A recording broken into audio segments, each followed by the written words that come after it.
Begitu Ayu memegang kendali, tidak mungkin ada orang yang mengancam posisinya sebagai kepala keluarga. Jika ada anggota keluarga Sucipto yang berani tidak patuh, Ayu bahkan dapat langsung mengusir mereka keluar dari keluarga dan keluar dari sistem bisnis grup Sucipto. Pikiran bahwa Tana telah banyak membantunya, rasa terima kasih batin Ayu telah lama tak tertandingi. Pada saat ini, ada sepasang mata di kerumunan yang menatap Tama dengan mata panas. Orang ini adalah Sofia, yang telah berdiri di antara kerumunan di belakangnya. Dia tidak menyangka bahwa Tama akan memiliki kekuatan yang begitu kuat, dan dia tidak menyangka bahwa dia akan mampu membuat Ayu duduk di singgasana keluarga Sucipto dengan lancar dengan beberapa patah kata. Ini membuatnya memikirkan apa yang Tama katakan sebelumnya dan tidak hanya menghela nafas. Tama mengatakan bahwa dia bisa membuatku duduk di kursi Ratu Nordik. Awalnya aku masih memiliki beberapa ketidakpastian di hatiku, tapi sekarang aku sudah yakin Tama bisa melakukannya. Pada saat ini, hatinya dipenuhi dengan keinginan untuk membalas dendam, dan dia sudah menantikan saat ketika dia akan menjadi permaisuri dan menginjak-injak Olivia kembali di bawah kakinya. Namun, saat ini, Tama tidak fokus pada tubuh Sofia. Dia berkata kepada Zain dan Chen Sucipto, "Kalian berdua, orang yang mengorganisir aliansi anti-Renza saat itu, yang bergabung hari ini bergegas ke DR. Kematian dapat diampuni, dosa yang hidup sulit untuk dilepaskan. Jadi sekarang semua pergi ke rumahku. Semangat orang tua dan berlutut dengan baik." Berlututlah sampai saat ini. Besok pagi Chen Sucipto hanya merasakan sedikit getaran di hatinya. Tetapi begitu dia berpikir untuk hanya berlutut selama sehari semalam, tidak ada hukuman tambahan lainnya, hatinya juga jauh lebih padat. Dia juga tahu betul bahwa Tama tidak bisa mengirimnya ke Madagaskar dengan begitu menyakitkan, dan hukuman ini tampaknya dapat diterima olehnya. Zain juga sama. Sebelum dia siap untuk berlutut di depan arwah pasangan Cahya Renza untuk bertobat, Tama membiarkannya berlutut sehari semalam, tapi tidak melebihi ekspektasi.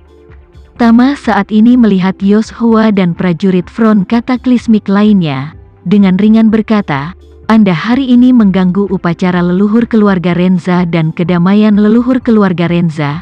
Ini layak tidak kurang dari hukuman mati, itu dapat dikecualikan. Kejahatan hidup tidak dapat melarikan diri. Semua, dan 2 anggota keluarga Su, harus berada di depan makam leluhur keluarga Renza saya, dan melakukan sujud hormat sampai besok kali ini." Yoshua berkata dengan hormat, "Bawahanmu mematuhi perintah." Dengan kata bawahan, Yoshua mendefinisikan kembali dirinya sendiri. Prajurit lain dari front kataklismik juga segera berkata dengan suara mereka, "Bawahanmu mematuhi perintah." Tama mengangguk, menatap Yoshua, dan berbicara, "Ingat, setelah berlutut, saya akan memberi Anda 3 hari libur. Anda menggunakan 3 hari ini untuk memilih sebidang tanah di Surabaya, dan memasukkan kembali jenazah orang tua Anda di sana, dan kemudian setelah pemakaman selesai, kumpulkan orang-orangmu untuk menemuiku di Jakarta."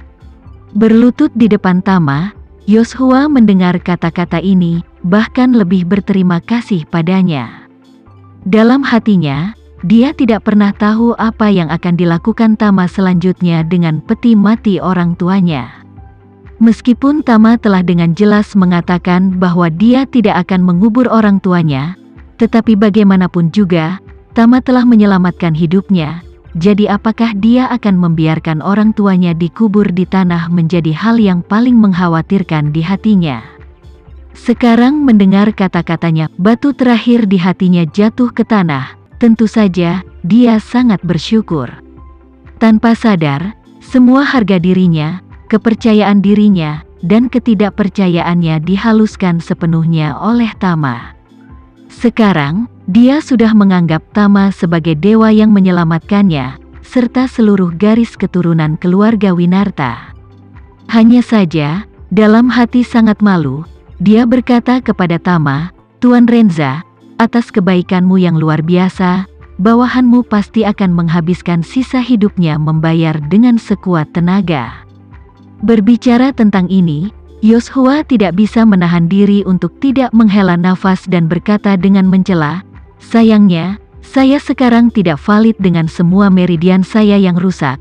Jadi saya khawatir bahkan jika saya melakukan yang terbaik, saya tidak akan dapat melakukan banyak hal.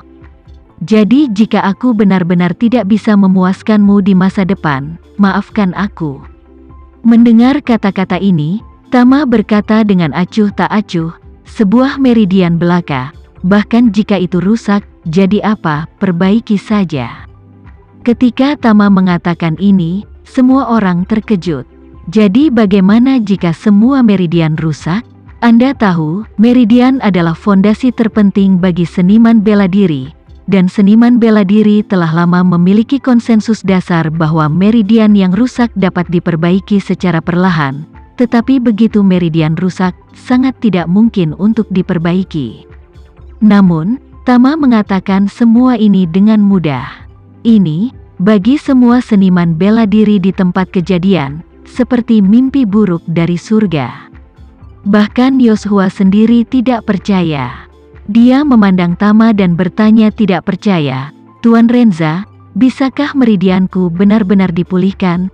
Tama berkata dengan acuh tak acuh, "Yoshua, sebagai bawahanku, kamu harus ingat bahwa mulai sekarang, setiap kata yang aku ucapkan, kamu tidak perlu ragu. Bahkan jika saya mengatakan sesuatu yang benar-benar menjungkirbalikkan pengalaman Anda, persepsi Anda tidak perlu ragu, karena selama saya mengatakannya, saya pasti bisa melakukannya." Yoshua buru-buru berkata dengan ketakutan dan gentar, "Bawahanmu pantas mati. Saya seharusnya tidak meragukan apa yang dikatakan Tuan Renza. Tolong hukum saya, Tuan Renza." Pada saat ini, Yoshua sudah mengagumi Tama di dalam hatinya. Tama hanya tersenyum tipis, lalu dia mengulurkan tangannya dan dengan lembut menekan telapak tangannya di atas kepala Yoshua yang berlutut dan berkata dengan aura mendominasi, "Karena kedelapan meridianmu rusak, maka aku akan membantumu membentuk kembali kedelapan meridian itu." Mengatakan itu, dia kemudian mengirim ki spiritual yang kuat. Dalam sekejap, dari titik akupuntur di atas kepala Yoshua ke tubuhnya, dan dengan cepat melakukan perjalanan bersama dengan lokasi meridiannya.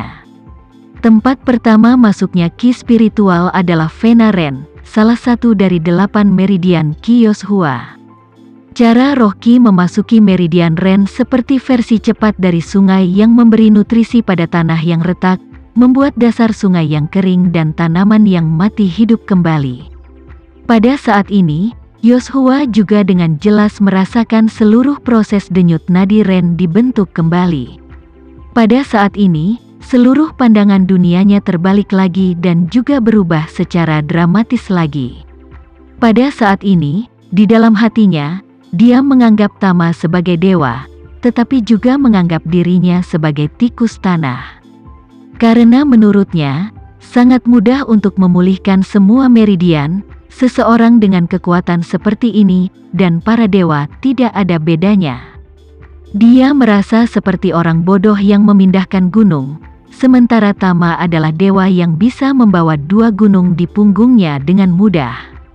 Ketinggian yang tidak bisa dia capai dalam beberapa kehidupan, dalam kasus Tama, semudah gerakan tangan. Para seniman bela diri yang hadir semuanya tercengang satu persatu juga. Mereka tidak bisa melihat jenis kultivasi orang yang kekuatannya lebih tinggi dari mereka sendiri, tetapi mereka bisa melihat bahwa kekuatannya lebih rendah dari kekuatan mereka sendiri. Sejak saat Yoshua mematahkan meridiannya sendiri, mereka semua bisa tahu bahwa Yoshua telah menjadi orang yang hancur. Sekarang, mereka juga dapat melihat bahwa dia telah berubah dari seorang pria yang hancur menjadi seorang seniman bela diri bintang 1 yang telah membuka denyut nadi Ren-nya. Kerumunan itu kagum, dan beberapa berseru, "Tingkat kultivasi Yoshua saat ini sudah menjadi seniman bela diri bintang 1. Ya, saya tidak berpikir meridian yang rusak benar-benar dapat diperbaiki."